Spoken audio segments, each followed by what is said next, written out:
Hello po, Tita Darlene. Hello po, Tita Darlene. Thank you so much po. Hello, it's me, Darlene Vlog.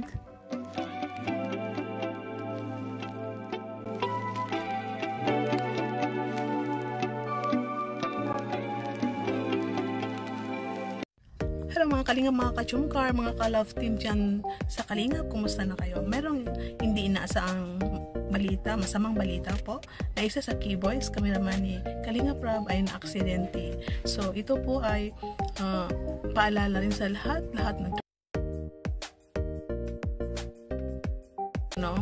yung aksidente minsan kahit anong iwas natin is minsan na-aksidente tayo dahil kahit nag-iingat tayo, meron tayong nakakasalubong na mga careless, pero minsan tayo din kahit gaano tayo kagaling mag-drive, yung nakasalubong natin is mga careless, hindi nag-iingat, ang iba is inaantok, ang iba is lasing, no?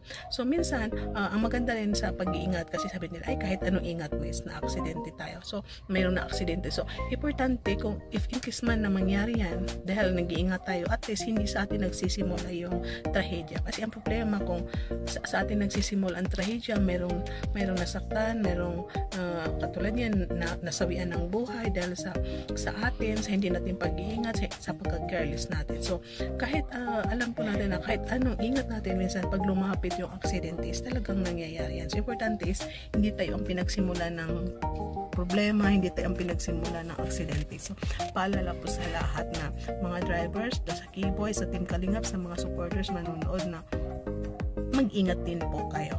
Diba po?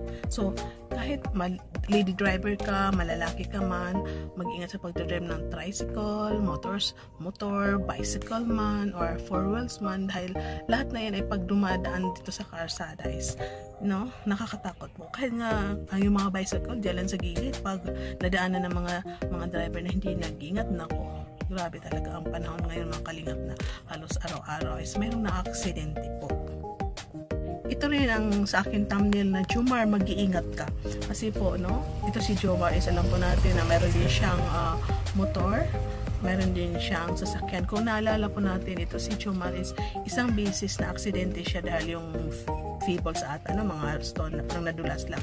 Pero ang maganda doon kasi ang napakalaki na napakabait ng Panginoon, dahil yung kamay lang ni Jomar parang natukod yata niya ng hindi maganda ang balance doon niya na parang na siya, hindi na injured, parang siguro na lang siya sa Bisaya na bunog, kung sa Tagalog baka yung natamaan ng mabigla. So wala namang nasemento, walang naputol, walang sugat, diba po? Ito si D Kalingap D na drive, kami naman ni Rob, isa rin sa P-Boys ngayon, meron din siyang channel. Is kung makita natin yung mata niya, yung mata pa naman niya is very cute, yung may itsura si Kalingap D ngayon, yung parang ilong niya dun sa mata niya.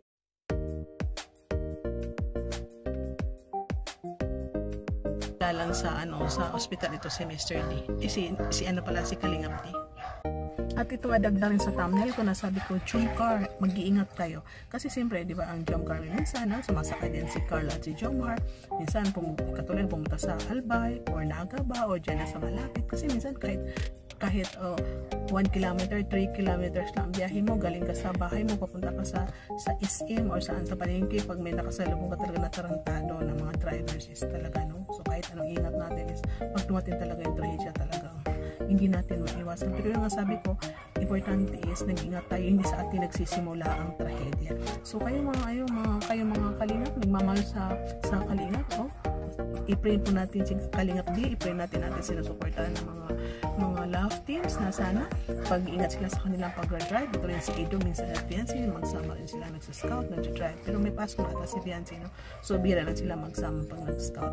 So yun mga Kalingap, no? I-pray natin ang ating mamahal sa buhay, mga kaibigan dito sa Kalingap, na lahat tayo ay safety, lahat tayo ay nasa mabuting kalagayan. I-pray natin sila Kuya Val, si Ate Edna, si Kalingap Rob, dahil sila ay lagi sila nagbibigay. Ito mga key boys, mga charity vloggers na lagi nagsa-scout, i-pray natin.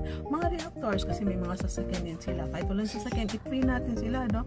I-pray natin ang safety nila, i-pray natin ang ating mga sponsors sa ibang bansa, mga OFW na sana ay nasa mabuti silang kalagayan. Kami na mga leaders, i-pray din nyo, dahil pinipray namin kayo ng mga supporters, mga marathoners. We are praying for you all also.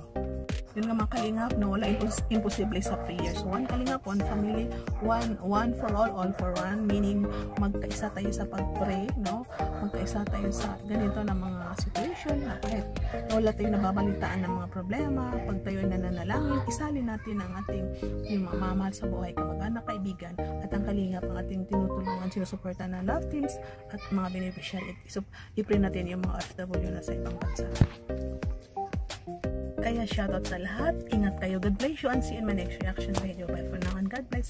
Have a good weekend and see you on Saturday night. Wala tayong vlog tomorrow. Wala tayong reaction video dahil pupunta tayo sa church. Bye for now and God bless.